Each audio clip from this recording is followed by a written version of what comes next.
नमस्कार विद्यार्थी मित्रांनो, मी तुषार चव्हाण. स्वागत आहे आपलं पार्थ सायन्स अकॅडमी या यूट्यूब चॅनलवर. नीट आणि CETचं प्रिपरेशन आपण करतो आहोत. आपला टॉपिक चालू आहे, आपला चॅप्टर चालू आहे, सर्क्युलेशन टॉपिक चालू आहे, ल्युकोसाइट्स WBCs, ज्यामध्ये आपण मागच्या लेक्चर्समध्ये ग्रॅन्युलोसाइट्स हा ल्युकोसाइट्सचा जो टाईप आहे हा स्टडी केला. In today's lecture we have going to discuss some questions which are related about the agranulocytes. ल्युकोसाइट्सचा जो दुसरा टाईप आहे अग्रॅन्युलोसाइट्स, याच्याशी रिलेटेड काही क्वेश्चन्स आपल्याला स्टडी करायचं आहे. चॅनल आत्तापर्यंत सबस्क्राईब केला नसेल, शेअर केलं नसेल, लाईक केलं नसेल, चॅनलला सबस्क्राईब करा, शेअर करा, लाईक करा. पुढच्या क्वेश्चनवर येऊया. पुढचा जो क्वेश्चन आहे 91 नंबरचा क्वेश्चन. या आधीचे 90 क्वेश्चन आपण 9 पार्ट्समध्ये 9 लेक्चर्समध्ये 9 व्हिडिओजमध्ये त्याचं एक्सप्लेनेशन केलं आहे, ते डिस्कस केलं आहे, ते पण एकदा जाऊन बघा. पुढचा क्वेश्चन आहे 91 नंबरचा question. Dash dash shows absence of granules in the cytoplasm. सायटोप्लाझममध्ये ग्रॅन्युअल्स ॲब्सेंट असतात. कोणामध्ये ॲब्सेंट असतात? Agranulocytes shows. बघा, answer is agranulocytes. Agranulocytes shows absence of granules in the cytoplasm. सायटोप्लाझममध्ये ग्रॅन्युअल्स ॲब्सेंट असतात. कोणाच्या? अग्रॅन्युलोसाइट्सच्या. Now then agranulocytes are about dash dash percentage of total WBCs. Total WBCs मध्ये अग्रॅन्युलोसाइट्सचं proportion किती आहे? WBCs म्हणजेच ल्युकोसाइट्समध्ये आपण पाहिलं ल्युकोसाइट्सचे 2 टाईप आहे, ग्रॅन्युलोसाइट्स आणि agranulocytes. Granulocytes are become 72% of the total WBCs. मग उरले किती? 28% उरले. That's why agranulocytes are about 28%. 28% of total WBCs. Total WBCs मध्ये 28% इतक्या अग्रॅन्युलोसाइट्स आहे. 93 नंबरचं question. Dash dash are form from lymphoid stem cells and can be divide by the mitosis. Lymphoid stem cells पासून कोण तयार होतं आणि ज्याच्यामध्ये मायटोसिस पण होतं. आपण पाहिलं ग्रॅन्युलोसाइट्स या मायलिनॉइड स्टेम सेल पासून तयार होतात आणि त्यांच्यामध्ये काय होत नाही?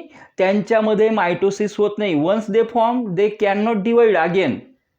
But here agranulocytes are formed from the lymphoid stem cells and can be divided by mitosis. Agranulocytes मध्ये मात्र मायटोसिस होत राहतं आणि म्हणून answer is agranulocytes. Agranulocytes are formed from lymphoid stem cell and can be divided by mitosis. Mitosis मुळे ह्या ज्या आहे अग्रॅन्युलोसाइट्स ह्या डिवाइड होत राहतात. देन 94 नंबरचा question. Nucleus of dash dash is large but not lobulated. आपण ग्रॅन्युलोसाइट्स मध्ये पाहिलं की न्यूक्लियस हा लॉब्युलेटेड आहे, लोब्स आपल्याला त्याच्यामध्ये पाहायला मिळतात. बट या ठिकाणी nucleus of the dash dash is large but not lobulated. कोणाचं न्यूक्लियस मोठा आहे पण लॉब्युलेटेड नाही आहे? आन्सर अगेन अग्रॅन्युलोसाइट्स मध्ये जो आहे तो न्यूक्लियस हा लार्ज आहे, मोठा आहे. But in the agranulocyte it is not lobulated structure नाही. अग्रॅन्युलोसाइट्स मध्ये सुद्धा आपल्याला हेच बघायला मिळतं की न्यूक्लियस हा मोठा आहे, लार्ज आहे, पण तो लॉब्युलेटेड नाही. देन नेक्स्ट 95 नंबरचा question. Dash dash are the smallest of all WBCs. आपण बघितलं ग्रॅन्युलोसाइट्स मध्ये 3 टाईप पाहिले, न्यूट्रोफिल्स, बॅसोफिल्स, ॲसिडोफिल्स. आता हा अग्रॅन्युलोसाइट्सचे 2 टाईप पडतात. अग्रॅन्युलोसाइट्स मध्ये त्या ठिकाणी येतं, पहिला येतो लिम्फोसाइट्स, दुसरा येतो monocytes. But here dash dash are the smallest of all WBCs. मग सगळ्या WBCs मध्ये स्मॉलेस्ट WBCs कोणती आहे? Lymphocytes. Lymphocytes are smallest of all WBCs. सगळ्या WBCs मध्ये स्मॉल स्ट्रक्चर आहे किंवा स्मॉलेस्ट आहे. 96 नंबरचा question. Lymphocyte constitute about dash dash percentage of total WBCs. 96 नंबरचा क्वेश्चन असा आहे आपला की lymphocytes constitute about dash dash percentage of total WBCs. Total WBCच्या किती पर्सेंटमध्ये लिम्फोसाइट असतात? तर नियर अबाउट 25 to 30%. 25 to 30% इतक्या ह्या टोटल WBCच्या प्रोपोर्शनमध्ये लिम्फोसाइट्स असतात. Depending on the function dash dash are present as B lymphocytes and T lymphocytes. फंक्शनच्या बेसिसवर कोणाचे दोन टाईप पडतात? बी लिम्फोसाइट आणि टी लिम्फोसाइट. आन्सर साहजिक आहे. Depending on the function lymphocytes are present. Lymphocytes दोन टाईपमध्ये प्रेझेंट राहतात आणि म्हणून answer is lymphocytes. Answer is lymphocytes. Depending on the function dash dash are present as B lymphocyte and T lymphocyte. Answer is lymphocytes. Then 98 नंबरचा question dash dash lymphocytes are mature in bone marrow. आता B lymphocyte का T lymphocyte किंवा A lymphocyte D lymphocyte असं काहीतरी तुम्हाला 4 option राहणार आहे. मग यामध्ये कोणत्या लिम्फोसाइट बोन मॅरोमध्ये मॅच्युअर होतं? आपल्याला आन्सर माहिती पाहिजे. B lymphocytes are mature in the bone marrow. Bone मॅरोमध्ये मॅच्युअर होणाऱ्या लिम्फोसाइट्स आहे B lymphocyte. Dash dash lymphocytes are responsible for antibody production because WBCs are associated with the immune system. Leukocytes are associated with the immune system. That's why antibody production, antibody ज्या आहे अँटीजनच्या against antibodies produce करणारे antibodies ह्या विशिष्ट प्रकारचे proteins आहे, इम्युनोग्लोब्युलिन्स त्याला आपण म्हणतो. हे ज्या अँटीबॉडीज आहे याचं प्रोडक्शन करण्याचं काम कोणाकडे आहे? तर बी lymphocytes. B lymphocytes are responsible for antibody production. Again, next question. Dash dash lymphocytes produces humoral immunity.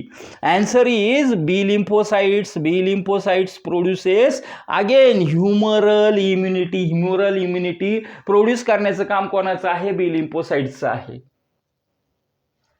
These are our 10 questions. आजच्या लेक्चरचे आजच्या व्हिडिओचे 10 क्वेश्चन्स होते. हे क्वेश्चन्स एकदा रिवाइज करूया. Dash dash shows absence of granules in the cytoplasm. सायटोप्लाझममध्ये कोणत्या अशा corpuscles आहे की ज्याच्या सायटोप्लाझममध्ये ग्रॅन्युअल्स नाहीये? Agranulocytes shows absence of granules in the cytoplasm. Answer आहे agranulocytes. Agranulocytes are about dash dash % of the total WBCs. Agranulocytes are about 28% of the total WBCs. Answer आहे 28%. Dash dash are formed from lymphoid stem cells and can be divided by mitosis. Lymphoid stem cells dash dash are formed. Agranulocytes are formed from lymphoid stem cell and can be divided by mitosis. Answer is agranulocytes. Then nucleus of dash dash is large but not lobulated. Answer is nucleus of agranulocytes is large but not lobulated. Answer आहे agranulocyte. Then dash dash are the smallest of all WBCs. Answer is lymphocytes. Lymphocytes are the smallest of all WBCs. Lymphocytes constitute about 25 to 30% of the total WBCs. Lymphocyte consists about dash dash % of total WBCs. Answer is 25 to 30% of total WBCs. Then depending on the function dash dash are classified as B lymphocytes and T lymphocytes. Depending on the function of lymphocyte. lymphocyteच्या फंक्शनवर त्याचे दोन type पडतात. Then the 98 नंबरचा question आहे dash dash lymphocytes are mature in bone marrow. B lymphocytes are mature in bone marrow. Dash dash lymphocytes are responsible for antibody production. Antibody प्रोडक्शनसाठी कोणत्या lymphocytes काम करतात? B lymphocytes are responsible for antibody production. Then dash dash lymphocytes produces humoral immunity. Humoral इम्युनिटीला produce करणाऱ्या कोणत्या lymphocytes आहे? B lymphocytes produces humoral immunity. B lymphocytes are associated to produce the humoral immunity. Humoral immunity ज्या produce करणाऱ्या cells आहे त्या आहे B lymphocytes. In this way हे आजचे आपले 10 क्वेश्चन्स होते. आपण 100 क्वेश्चन्स कंप्लीट केलेले आहे. 10 पार्ट झालेत आपले आज. 100 क्वेश्चन्स आपण कंप्लीट केलेले आहे. अतिशय इम्पॉर्टंट क्वेश्चन आहे. तुम्ही एका नोटबुकमध्येही हे क्वेश्चन्स लिहून घेऊ शकतात. आणि त्याचं प्रिपरेशन चांगल्या प्रकारे तुम्ही करू शकतात. बघा, तुम्हाला जास्तीत जास्त चांगल्या लेवलवर स्टडी करायचं आहे. छोट्या छोट्या स्लॉटमध्ये आपण क्वेश्चन्स या ठिकाणी घेतो आहोत. आपण मॅक्झिमम क्वेश्चन घेण्याचा प्रयत्न करणार आहोत. त्यामुळं चांगल्या प्रकारे अभ्यास करा, चांगल्या प्रकारे स्टडी करा. चॅनलला लाईक करा, शेअर करा व्हिडिओजला आणि चॅनलला सबस्क्राईब करा. आजचे 10 क्वेश्चन आपले संपलेत. आजचा लेक्चर मी इथेच थांबवतो. Have a nice day to all of you. Thank you to all of you.